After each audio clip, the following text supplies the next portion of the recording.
मी अशी भात वरण मस्त घरी बनवलेलं आहे, हॉटेल टाईप। मी तुरीची डाळ घेतलेली आहे 1.5 वाटी। याला खूप छान असं मी धुवून घेतलेलं आहे। मस्त असं धुवून घेतलं। याच्यामध्ये मी हळद, मीठ आणि एक टमाटर टाकणार आहे चिरून। ही आपल्याला बनवायचा हिचा डाळ तडका, अशी हॉटेलमध्ये जसे हॉटेलमध्ये डाळ तडका म्हणून म्हणतात तशी डाळ। आणि 1-2 ग्लास मी तांदूळ घेतलेले आहेत। मस्त छान धुवून घेते। आणि जिरा राईस बनवणार आहे मी। त्याच्यामध्ये थोडी अख्खी मसाले टाकले, तर जिरं टाकले आणि मस्त ते 2 गिलास असा भात टाकला मी। त्याला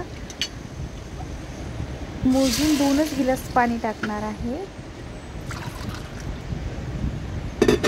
थोडंसं एकदम असं आपल्याला खुला भात करायचा असेल तर पाणी कमी टाकायचं आणि एका सिटीमध्ये भात होऊन जाते आपला छान असा।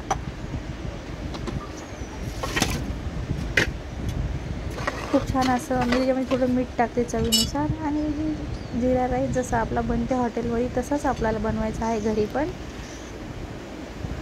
असं या पद्धतीने एक सिटी देणार आहे मी। आलूची सुकी भाजी म्हटलं तरी चालते, आलू भुजिया म्हटलं तरी चालते। मी असे आलू घेतले, चिरून घेतले, याची सुकी भाजी बनवणार आहे मी। मिरची आणि लसूण टाकून त्याला थोडं फ्राय करणार आहे।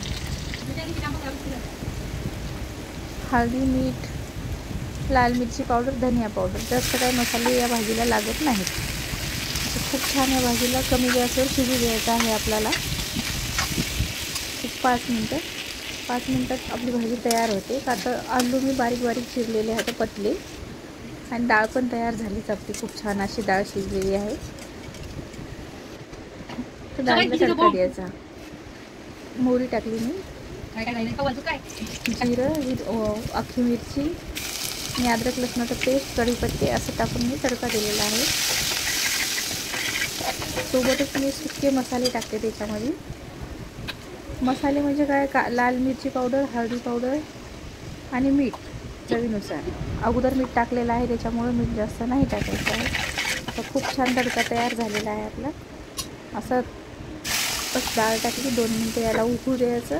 ही डाळ पण तयार आहे आपली, भात पण तयार आहे, भाजी पण तयार आहे। असं हे काही जास्त वेळ लागत नाही आहे जेवणाला। कमीत कमी 30 मिनटामध्ये आपलं जेवण तयार होते। बाहेर गेलं तर रेस्टॉरंटमध्ये डाळ राईस म्हणून खूप सारे पैसे घालण्यापेक्षा घरी जेवण बनवलं खूप चांगलं। तसंच संगीता रेसिपीला